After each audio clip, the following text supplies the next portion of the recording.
Bugun 8-mart tong sahar turib hayotimda hech qachon ko'rmagan bir opamnikiga mehmonga ketyapman. Yana deng Turkiyada. Dokumentim yo'q, shaharga qarab yo'l oldim. Bismillahirrohmanirrohim. Allohim senga tavakkal dedimda, Allohga tavakkal qilib yo'lga chiqdim. Barchaga assalomu alaykum azizlarim, 8-martlaringiz muborak bo'lsin. Bunaqa 8-martda 100 ta, 1000 tasini ko'rib yurishlik hammalaringga nasib qilsin.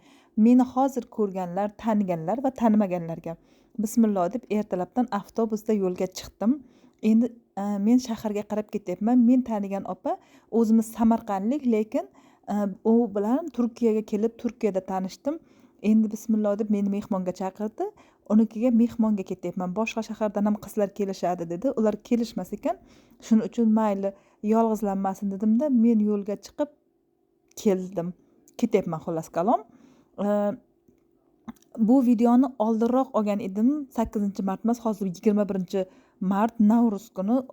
Montaj qilishga vaqtim bo'lmadi. Unday bo'ldi, bunday bo'ldi.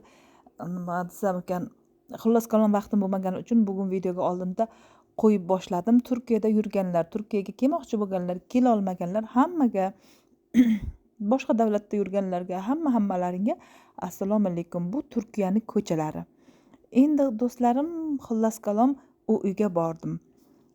Opa meni judayam chiroyli, iliq kutib oldi. Kutib olishi judayam yoqdi. O'zimizning o'zbeklarimizda men 1 yildan beri bu yerda ishlayotgan bo'lsam, xullas kalom hali umuman dam olishga chiqib, o'zbeklar bilan borib hangoma qilganim yo'q. Mana shu opa edi. Men opa bilan TikTokda tanishdim. Meni bu joyda 3 marta orqaga qaytarib yubordi. Bor kelishingni videoga olayin deb. Keyin xullas kalom xo'p mayli dedimda, salgina videolar qiziqarli bo'lsin deb videolarga tushib, TikToklarga qo'ydik. Bu opa bilan TikTokda tanishganman. Bular hammasi TikTokerlar. Xullas kalom. Keyin bu mana shu onaxonga qaraydi. Onaxoni buni 100 yosh. Bu yerda Turkiyada shunaqa narsa bor. U joyini videoga olmay qopti opa.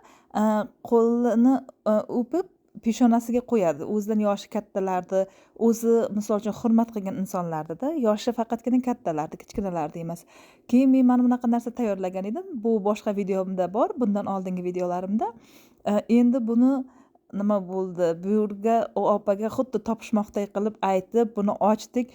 Judayam bu vaqtimiz qiziqarli bo'ldi. Bu opa bilan o'tkazgan damlarimiz judayam qiziqarli bo'ldi. Yaxshi, ko'ngli ochiq opa ekan, qanaqa ekan deb ikkilanib keluvdim. To'g'risi, mana dasturxonlar bezadik, somsa qilgan, o'zbekcha ovqatlar qilgan. Shunaqa ham chiroyli, shunaqa ham yaxshi kutib oldi. Xushchaqchaq opa ekan. Duolar qildik, Allohim sizdan rozi bo'lsin deb. O'zga yurtda bilasizlar, hech kim, men misol uchun tanishlarim bor-u, hali ko'p nima qilganim yo'q-da. Nima borib ko'rishganimiz yo'q, chunki men shahardan uzoqda ishlayman. Shuning uchun shaharga oz kelib turaman. Keyin yana bir opa keldi. U kishi bilan o'tirib, ujin qildik, iftorlik qildik. Hozir ro'za Ramazon oylari. Shuning uchun iftorlik qildikda, hamma narsalarni yeb, hangomalar qildik. Xushchaqchaq, yaxshi opalar ekan. Ko'ngillari ochiq, menga judayam yoqdi. Turkiyada, Izmirda ishlab yurganlar bemalol bir kun murojaat qilsalaring yig'ilishimiz mumkin, agar mabodo kim xohlasa. Keyin turkcha kofelar tayyorladik, damladik endi. Keyin o'tirib hangoma qildik. TikToklarga uni videolarga qo'ydik. TikTokdagi boshqa kelolmay qolgan do'stlarimiz bilan gaplashdik. Kelolmadilaring ajab bo'lsin deb hazil-huzullar qildik. Vaqtimiz judayam zo'r o'tdi. Ko'ngildagidan-da ziyoda o'tdi. Mana shunaqa ko'pikli qilib kofe ichishni Turkiyada judayam yaxshi ko'radi. Men buni o'zim tayyorladim. Buni finjon deb qo'yadi. Bu bizni O'zbekistonda boshqa joyda ko'rmaganman. Bir yerda Turkiyaga kelib ko'rdim. Judayam kofesi o'tkir kofe. Bitta mana shuncha bakalda, kichkinagina bakalchada ichsangiz bo'ldi, tamom, tonggacha uxlamaysiz. Oqshom bilan uxlatmaydi. Shunaqa qilib kunim judayam ajoyib zo'r, vobshe ko'nglimdagidan ham zo'r o'tdi. Kech bo'ldi, kech bo'lgandan keyin o'tirdik, hangomani qildik. O'zbekistondan gaplashdik. O'zbekistonda bir joyda turamiz ikkalamiz. Men qishloqda turaman, bu opam rayon joyida turadi. Hangoma qilib, vobshe vaqtimizni zo'r mazali o'tkazdik. Keyin TikToklarga qo'ydik videolarimizni. Lekin bu videoni olganimga shu 8-mart bo'lsa, montaj qilmagan edim. Men bugun montaj qildim. Keyin ertalab tong sahar saharlik qildikda, saharlikdan keyin men bismillahirrohmanirrohim, opa yaxshi qoling, Allohim sizdan rozi bo'lsin deb ketdim, chiqib uyimga qarab yo'l oldim, orqaga qaytdim. Safarim qaridi endi deb. Lekin qaytishimdayam Xudoga shukur judayam chiroyli joylarni aylandim. Dengiz bo'ylarini sayohatlar qildim. Do'stlar bilan maroqli vaqt o'tkazdik. Siz ham do'stlaringiz bo'lsa, ana shunaqa chet davlatda yurgan, ko'risholmay yurgan do'stlaringiz bo'lsa, vaqt ajratib albatta ko'rishing. Odamni ko'ngli ochiladi, maza qilib hangoma qilasiz. Telefonda gaplashishdan boshqa, biz telefonda bu opa bilan har doim gaplashib turamiz. Har kuni desam ham bo'ladi. Oradan 1 kun, 2 kun o'tmasa, deyarli har kun gaplashib turamiz, lekin ko'rishib o'tirib suhbatlashgan baribir ham boshqacha. Odamni ko'ngli yoziladi. Men hech qachon ko'rishmagan edim. Ko'rishganimdan, kelganimdan judayam xursand bo'ldim. Ishonamanki, bu opa ham xursand bo'lib qolgandir.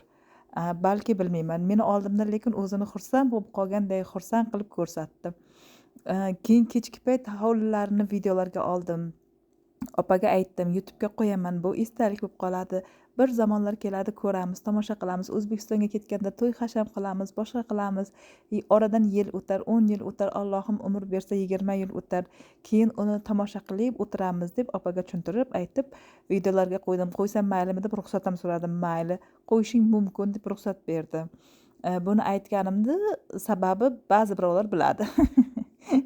Bir kun video qo'ysam, bu odamni nima oti birov nima SMS yozibdi-da menga, bu odamni videoga olib qo'yishdan oldin bu odamdan ruxsat so'radingizmi deb. Men uni noto'g'ri nima qildim, tushundim, lekin o'ylab qarasangiz haqiqatdan ham birovni videosini, birovni nimasini rasmga, videoga olgandan keyin o'zidan ruxsat so'raganingiz yaxshiroq ekan. Menimcha, yana ham bilmadim. Har kim har xilcha tushunchasi bor.